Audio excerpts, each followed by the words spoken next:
Hello students, আজ class 12-এর পদার্থের কঠিন অবস্থা চ্যাপ্টারটার 5th এবং লাস্ট ক্লাস করাবো। আগের ক্লাসে আমরা করেছিলাম বিন্দু ঘটিত ত্রুটি। এটি 3 ধরনের, একটি স্টয়চিওমেট্রিক, একটি নন স্টয়চিওমেট্রিক এবং 3 নম্বর অশুদ্ধিজনিত ত্রুটি। এর মধ্যে স্টয়চিওমেট্রিক ত্রুটি সম্পর্কে আগের ক্লাসে আলোচনা করা হয়েছে বিস্তারিত। আজ করাবো নন স্টয়চিওমেট্রিক ত্রুটি। লিখেছি দেখো, এই ত্রুটিটা শুধুমাত্র ধাতব এবং আয়নীয় যৌগের ক্ষেত্রেই প্রযোজ্য, মনে রাখবে যেটা আমি এখানে লিখেছি।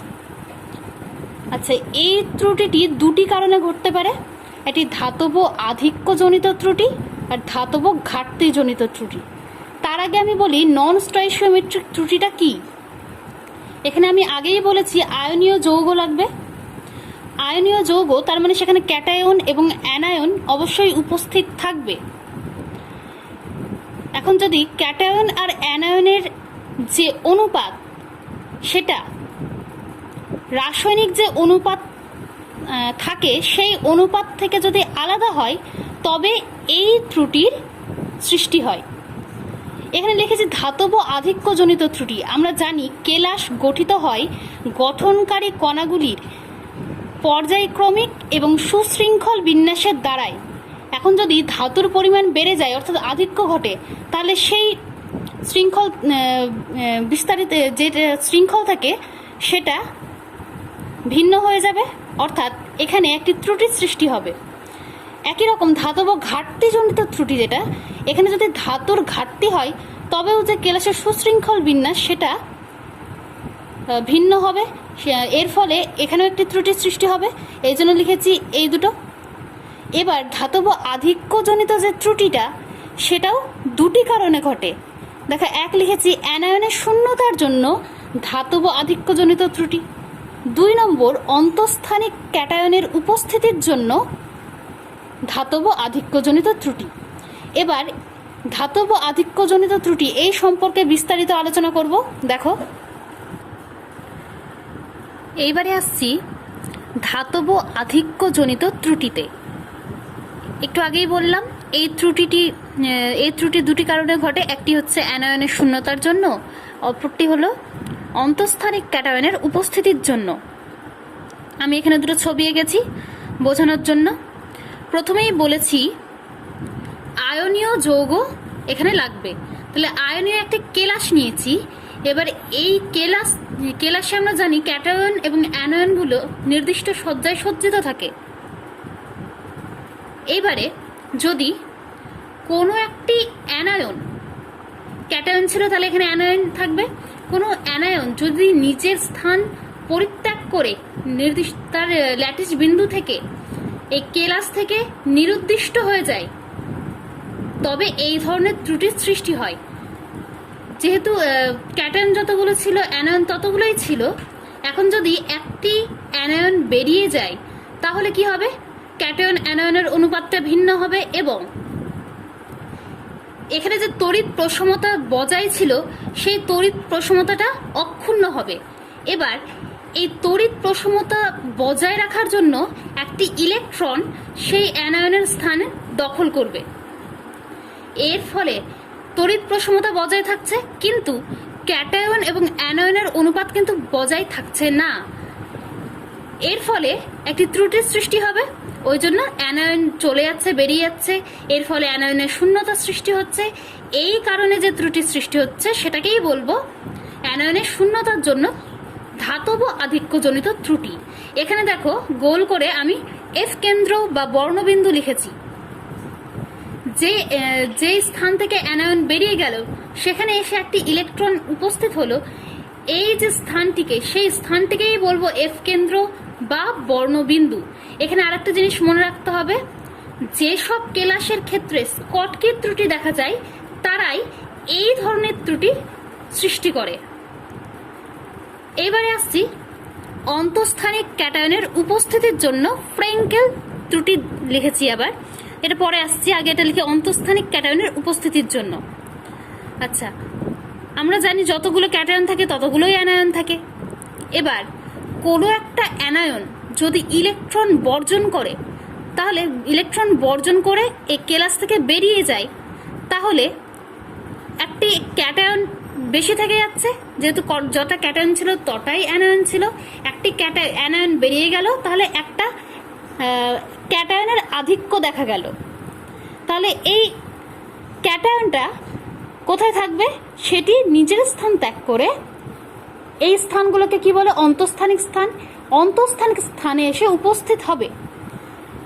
যেহেতু ক্যাটায়ন আর অ্যানায়নের অনুপাতটা ভিন্ন হয়ে গেল, তাই এখানে তড়িৎ প্রশমতা বজায় থাকবে না। কিন্তু তড়িৎ প্রশমতা বজায় রাখার জন্য অপর একটি অ্যানায়ন ইলেকট্রন বর্জন করবে এবং এই ইলেকট্রনটি অপর একটি অন্তঃস্থানিক স্থান দখল করবে। এবার দেখো, এবার তড়িৎ প্রশমতাটা বজায় থাকছে, কিন্তু ক্যাটায়ন আর অ্যানায়নের অনুপাতটা বজায় থাকছে না। তাই জন্য এখানে নন স্টয়চিওমেট্রিক ত্রুটির সৃষ্টি হচ্ছে এবং অন্তঃস্থানিক স্থানে ক্যাটায়নের উপস্থিতির জন্য এই ত্রুটির সৃষ্টি হচ্ছে। তাই জন্য এখানে লিখেছি অন্তঃস্থানিক ক্যাটায়নের উপস্থিতির জন্য ধাতব ঘাটতিজনিত ত্রুটি। আরও একটা জিনিস এখানে মনে রাখতে হবে, যেসব কেলাসের ফ্রেঙ্কেল ত্রুটি দেখা যায় তারাই এই ধরনের ত্রুটির সৃষ্টি করে। এখানে আমি যে এফ কেন্দ্র বা বর্ণবিন্দুর কথাটা বললাম, এই নিয়ে একটি ইম্পর্টেন্ট কোশ্চেন পরীক্ষায় আসে। কোশ্চেনটা হলো, NaCl এর বর্ণ সাদা, কিন্তু NaCl কে উত্তপ্ত করলে হলুদ বর্ণ হয়ে যায় কেন? এটা সম্পর্কে এবার আমি বলবো। আমরা জানি NaCl এর বর্ণ সাদা। এখন যদি NaCl কে উত্তপ্ত করা হয় তাহলে সেটা কি হবে? এখানে দেখো আমি নিয়েছি ধাতব এবং আয়নীয় যৌগ, যেটা খুব দরকার। NaCl এর বর্ণ সাদা, এটাকে যদি উত্তপ্ত করি তাহলে এটা আয়নে বিশ্লিষ্ট হয়ে যাবে এবং ক্যাটায়ন এবং অ্যানায়নে পরিণত হবে, Na plus plus Cl minus. এটাকে আমি কেলাসের আকারে লিখেছি। দেখো, ক্যাটায়ন যতগুলি ক্যাটায়ন আছে ততগুলি অ্যানায়ন উপস্থিত থাকবে। এবার যদি এটাকে উত্তপ্ত করি তাহলে কি হবে? ক্যাটায়ন অ্যানায়ন বিশ্লিষ্ট হয়ে যাবে এবং Na বাষ্পের সৃষ্টি হবে। আর কি হবে? ক্লোরিন, যেটা Cl মাইনাস মানে অ্যানায়ন, সেটি এই উত্তাপের ফলে নিজের স্থানটা পরিত্যাগ করবে এবং কেলাস থেকে নিরুদ্দিষ্ট হবে। তাহলে এখান থেকে যদি আমি এইটা ধরছি, এইখান থেকে যদি Cl মাইনাসটা বেরিয়ে যায় তাহলে এখানে একটা শূন্যতার সৃষ্টি হবে। এখানে শূন্যতার সৃষ্টি হলো, কিন্তু যদি শূন্যতার সৃষ্টি হয় তাহলে তড়িৎ প্রশমতা কি আর বজায় থাকবে? আর থাকবে না বজায়। কিন্তু এখানে তড়িৎ প্রশমতা বজায় রাখতে হবে।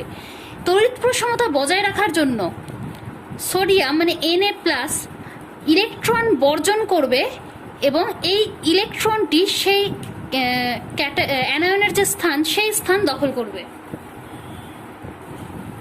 এর ফলে কি সৃষ্টি হলো? এটাকে কি বলেছিলাম? এফ কেন্দ্র বা বর্ণবিন্দু। এখানে যেহেতু অ্যানায়ন নিজের স্থান পরিত্যাগ করলো এবং সেই স্থানে ইলেকট্রন এসে উপস্থিত হলো, এর ফলে তড়িৎ প্রশমতা বজায় থাকলো, কিন্তু ক্যাটায়ন এবং অ্যানায়নের যে অনুপাত সেটা আর ঠিক থাকলো না। এর ফলে ত্রুটির সৃষ্টি হচ্ছে।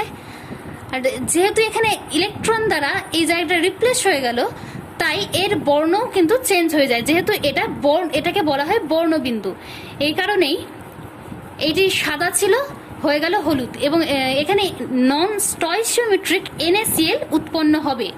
নন স্টয়চিওমেট্রিক NaCl মানে কি? যেখানে ক্যাটায়ন এবং অ্যানায়নের অনুপাত ভিন্ন। আর এই কারণের জন্যই এর বর্ণ সাদা থেকে হয়ে যাবে হলুদ, অর্থাৎ বর্ণের পরিবর্তন হবে। অ্যানায়নের শূন্যতার জন্য NaCl এর বর্ণের পরিবর্তন হয়েছিল। এবার করব অন্তঃস্থানিক ক্যাটায়নের উপস্থিতির জন্য ধাতব আধিক্যজনিত ত্রুটি। এখানে একটা ইম্পর্টেন্ট কোশ্চেন লিখেছি, ZnO সাদা, কিন্তু একে উত্তপ্ত করলে হলুদ বর্ণ ধারণ করে কেন?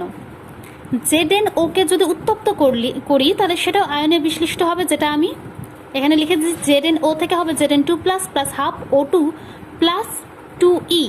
O2 কে O2 মাইনাস হয়, সেটা থেকে ইলেকট্রন যদি বর্জন হয় তাহলে 2E। যেহেতু অক্সিজেন উদ্বায়ী তাই উত্তপ্ত করলে কিছু পরিমাণ অক্সিজেন কেলাস থেকে বেরিয়ে যায়।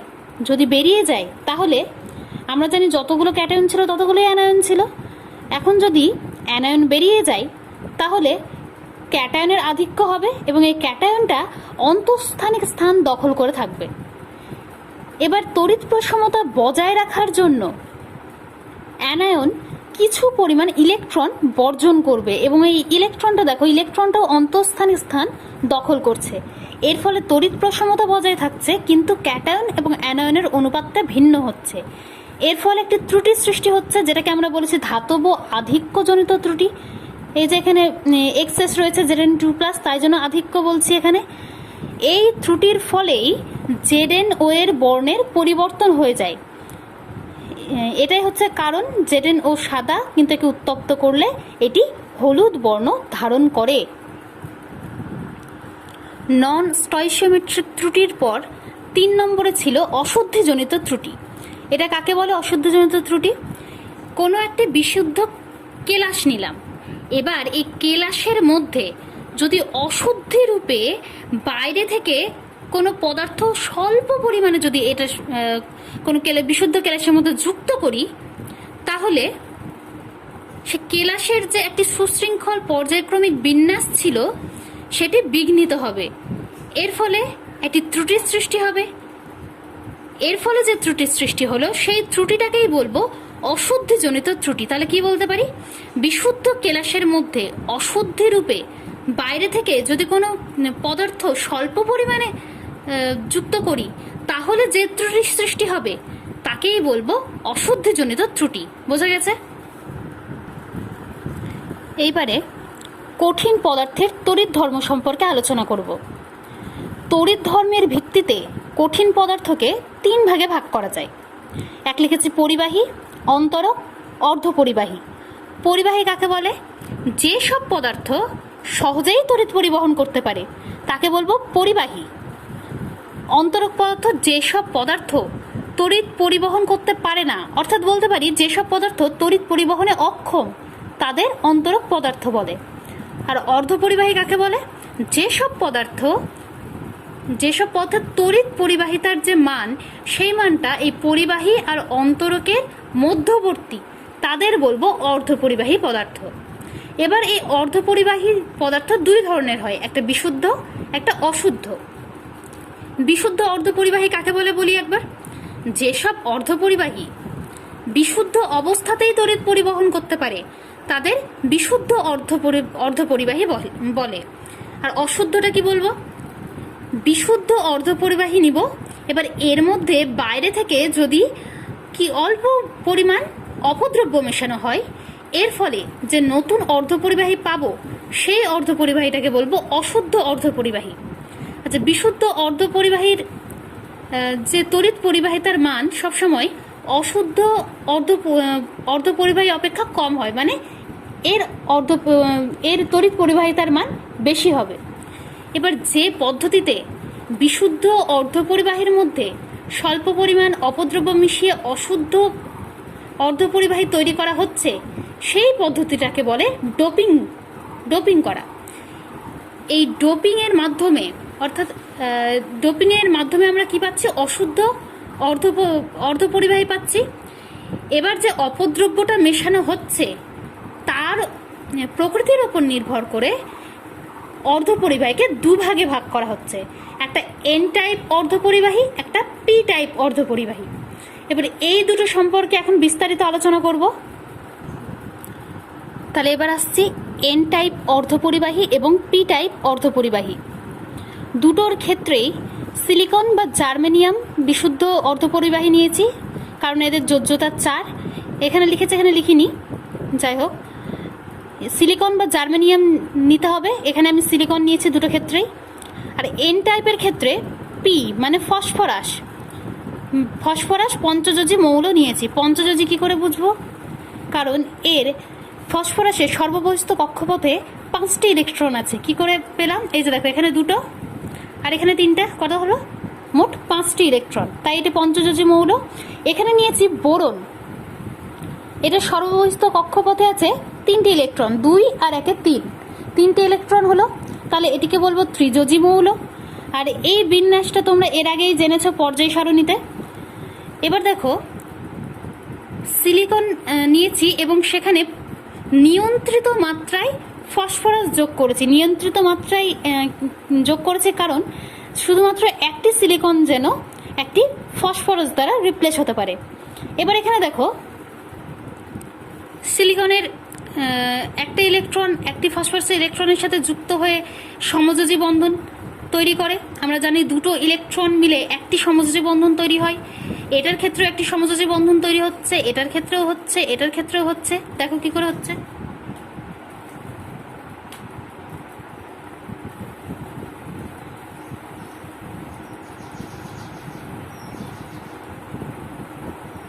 চারটি সমযোজী বন্ধন তৈরি হচ্ছে। বন্ধন তৈরি করার পর দেখলাম একটি ইলেকট্রন এক্সট্রা থেকে যাচ্ছে, যেটাকে বলছি মুক্ত ইলেকট্রন। যেহেতু ইলেকট্রন নেগেটিভ চার্জবাহী, তাই এখানে একটি নেগেটিভ চার্জবাহী ইলেকট্রন থেকে গেছে। তাই এই এন টাইপ কথার এন এর মানে হচ্ছে নেগেটিভ। যেহেতু এখানে নেগেটিভ চার্জবাহী ইলেকট্রনের আধিক্য ঘটছে, যেটা তড়িৎ পরিবহনে সাহায্য করে, এই জন্য এটিকে বলবো এন টাইপ অর্ধপরিবাহী। এবারে আসছে পি টাইপ অর্ধপরিবাহী। এখানেও একই রকম।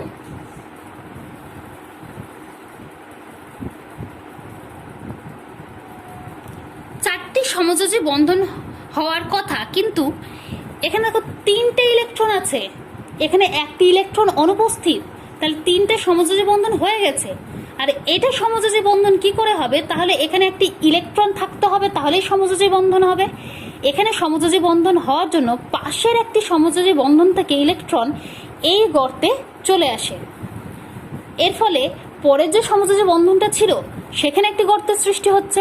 তখন কি করছে? ওই সমযোজী বন্ধন তৈরি করার জন্য সে আবার পাশের সমযোজী বন্ধন থেকে ইলেকট্রন সংগ্রহ করছে। এইভাবে ইলেকট্রন পাশে পরপর সমযোজী বন্ধন থেকে সংগ্রহ করার ফলে এই গর্তগুলোই তড়িৎ পরিবহন করছে। যেহেতু এখানে পজিটিভ চার্জের দরকার, তাই জন্য এখানে পি ফর পজিটিভ, তাই এর নাম হচ্ছে পজিটিভ টাইপ পি টাইপ অর্ধপরিবাহী। এইবারে আসছি পটি বা ব্যান্ড তত্ত্ব। এখানে দেখো আমি একটি ছবি এঁকেছি। এই বরাবর শক্তি দেখিয়েছি, আর এখানে একটি ছবি আছে। এই যে দুটো দেখছো কক্ষ, এই কক্ষকগুলোকে বলে পারমাণবিক কক্ষক, আর এই দুটো কক্ষককে বলে আণবিক কক্ষক। দুটি সদৃশ পারমাণবিক কক্ষের মিলনে দুটি সদৃশ আণবিক কক্ষক তৈরি হয়। তবে এই যে আণবিক কক্ষক তৈরি হলো, তার মধ্যে শক্তির পার্থক্য থাকে। নিচে যেটা থাকে সেটাকে বলে বন্ডিং, উপরটাকে বলে অ্যান্টি বন্ডিং। দেখতে পাচ্ছ নিচে যেটা আছে সেটার শক্তি কম, উপরে যেটা অ্যান্টি বন্ডিং তার শক্তি সর্বদাই বেশি হয়। আর ইলেকট্রনগুলি হাইড্রোজেন পরমাণু, দুটো পরমাণু মিলে একটা হাইড্রোজেন অণু তৈরি হয়। তাই এখানে দুটো হাইড্রোজেন লিখেছি। এই হাইড্রোজেনের একটি ইলেকট্রন, এই হাইড্রোজেনের একটি ইলেকট্রন। এই নিম্ন শক্তি স্তরে অর্থাৎ বন্ডিং স্তরে ইলেকট্রন পূর্ণ হওয়ার পর অ্যান্টি বন্ডিং স্তরে যাবে। এইটা হচ্ছে পটি বা ব্যান্ড তত্ত্ব। তাহলে এই ছবিটা দেখে বুঝতে পারছো কি করে এটাকে ছবিটা আঁকতে হয়। প্রথমে শক্তি লিখব, এখানে পরমাণু কক্ষক করব, এখানে আণবিক কক্ষক করব, নাম দেব বন্ডিং অ্যান্টি বন্ডিং, এবং প্রথমে বন্ডিংয়ে ইলেকট্রন পূর্ণ হবে, তারপর অ্যান্টি বন্ডিংয়ে যাবে। ক্লিয়ার হয়েছে? এরকম আমি লিথিয়ামের ক্ষেত্রেও করতে পারি, একই রকম হবে, শুধু এখানে 1s এর জায়গায় হবে 2s। তাই তো এখানেও সর্বশেষ কক্ষপথে একটি ইলেকট্রন থাকে, একটি ইলেকট্রন দিয়ে আমি বোঝাতে পারবো। সব সম্পূর্ণই একই হবে, শুধু হাইড্রোজেনের জায়গায় হবে লিথিয়াম। এই ছবিটা খেয়াল করো, এখানে আমি লিথিয়ামের ক্ষেত্রে করেছি। আমি একদিকের পারমাণবিক কক্ষকগুলো এঁকেছি, অন্য দিকেরগুলো আঁকিনি। প্রথমে দেখো লিথিয়ামের ক্ষেত্রে, লিথিয়ামের সর্বশেষ কক্ষপথে একটি ইলেকট্রন আছে, তাই একটি দিয়েছি। Li2 এদিকে আছে একটা, ওইদিকে একটা আছে, দুটি পারমাণবিক কক্ষক। তাহলে প্রথমে বন্ডিং আণবিক কক্ষকে পূরণ হচ্ছে, দুটি ইলেকট্রন দিয়েছি। Li4 মানে 4টি লিথিয়াম, তাহলে ইলেকট্রন সর্ববহিস্থ কক্ষপথের ইলেকট্রন কয়টি হবে? 6টি। এই 4টি, তাই 4টি করেছি। এরপরে যদি বেশি হতো তাহলে যেত অ্যান্টি বন্ডিংয়ে এখানে সীমাবদ্ধ। লিথিয়াম এখানে 6 আছে, তাই 6টি ইলেকট্রন, দেখো 6টি ইলেকট্রন হয়ে গেছে। এইভাবে বাড়তে বাড়তে বাড়তে বাড়তে যদি Li n সংখ্যক লিথিয়াম নিই, তাহলে দেখা যাবে এদের যে শক্তির যে পার্থক্য, এখানে শক্তি সব থেকে কম, তারপর বেশি, তারপর বেশি, এভাবে বাড়তে বাড়তে এখানে যে n সংখ্যক যদি লিথিয়াম নিই, তাহলে এখানে বন্ডিং যদি অসংখ্য হয়, n সংখ্যক হয়, তাহলে দেখা যাবে এই শক্তি স্তরের পার্থক্যগুলো এতটাই কম হবে যে এগুলোকে একটি পটি বা ব্যান্ডের মতো লাগবে। এটাই হচ্ছে ব্যান্ড তত্ত্ব। এই শক্তির পার্থক্য এতটাই কম যে কিছু কিছু ক্ষেত্রে দেখা যায় একটি ব্যান্ডের উপর অপর একটি ব্যান্ড উপরিপাতিত হয়েছে। এই সম্পর্কে আরও একটু কিছু বলি। এটি পড়তে গিয়ে ভ্যালেন্স বন্ড বা ভ্যালেন্স বা যোজক ব্যান্ড, এই কথাটা তোমরা দেখতে পাবে। সেটা কাকে বলে? ধরলাম এইটা নিচ্ছি আমি, এইখানে সব থেকে উঁচুতে যে বন্ডিংটা ইলেকট্রন দ্বারা পূর্ণ থাকে বা আংশিক পূর্ণও থাকতে পারে, সেই বন্ডিংটাকে বলবো ভ্যালেন্স ব্যান্ড বা যোজক ব্যান্ড। আর পরিবাহী ব্যান্ড কোনটাকে বলবো? সব থেকে নিচের বা সর্বনিম্ন যে ব্যান্ডটি ইলেকট্রন দ্বারা অপূর্ণ থাকে, ইলেকট্রন থাকে না, সেটাকে বলবো পরিবাহী ব্যান্ড। তাহলে এইটা হলো পরিবাহী ব্যান্ড, এটা হলো ভ্যালেন্স ব্যান্ড। এবার এই দুটোর মাঝে যে অঞ্চলটা, সেই অঞ্চলটাকে বলবো নিষিদ্ধ শক্তি অঞ্চল। এই ছবিটা দেখো, 3 রকম কঠিন পদার্থ নিয়েছে, পরিবাহী, অন্তরক এবং অর্ধপরিবাহী। একটু আগেই বললাম পরিবাহী পদার্থ তড়িৎ পরিবহন সহজেই করতে পারে। কি কারণে করতে পারে? ব্যান্ড তত্ত্বের সাহায্যে আমরা দেখতে পারি। এটা হচ্ছে ভ্যালেন্স ব্যান্ড, এটা হচ্ছে পরিবাহী ব্যান্ড। পরিবাহী পদার্থের ক্ষেত্রে ভ্যালেন্স ব্যান্ড এবং পরিবাহী ব্যান্ডের মধ্যে শক্তির পার্থক্য খুব একটা বেশি থাকে না, অর্থাৎ এখানে নিষিদ্ধ অঞ্চল থাকে না। অথবা ভ্যালেন্স ব্যান্ড এবং পরিবাহী ব্যান্ড একে অপরের উপর উপরিপাতিত হয়, এর ফলে তড়িৎ পরিবহন সহজেই হতে পারে। এবার অন্তরক পদার্থের ক্ষেত্রে কি হয়? এই পদার্থ তড়িৎ পরিবহন করতে পারে না। কেন পারে না? এখানে যে ভ্যালেন্স ব্যান্ড এবং পরিবাহী ব্যান্ড, তাদের মধ্যে যে অঞ্চল নিষিদ্ধ শক্তি অঞ্চল, সেটার অঞ্চলটা দৈর্ঘ্য দেখো অনেকটাই বেশি, তাই তড়িৎ এখান থেকে এখানে যেতে সহজে পারে না। তাই এই অন্তরক পদার্থ তড়িৎ পরিবহনে অক্ষম বা একেবারেই তড়িৎ পরিবহন করতে পারে না। অর্ধপরিবাহীর কি দেখলাম যে এর তড়িৎ পরিবাহিতার মান পরিবাহী এবং অন্তরকের মাঝামাঝি পর্যায়ে থাকে। কেন হচ্ছে? এখানে পরিবাহী ব্যান্ড এবং ভ্যালেন্স ব্যান্ডের মধ্যে যে শক্তির পার্থক্য, সেটা খুব কম হয়। তাই নিম্ন উষ্ণতায় এই অর্ধপরিবাহীটি তড়িৎ পরিবহন করতে না পারলেও যদি উষ্ণতা বৃদ্ধি করা হয়, তাহলে এই অঞ্চলের পরিমাণ কমে যায় এবং এটি সহজেই তড়িৎ পরিবহন করতে পারে। তাহলে ব্যান্ড তত্ত্বের সাহায্যে এগুলো সহজেই ব্যাখ্যা করতে পারলাম। আজকের ক্লাস এই পর্যন্তই। এই চ্যাপ্টারটা এখানেই সমাপ্ত হলো। তোমরা ভালোভাবে পড়বে। Thank you.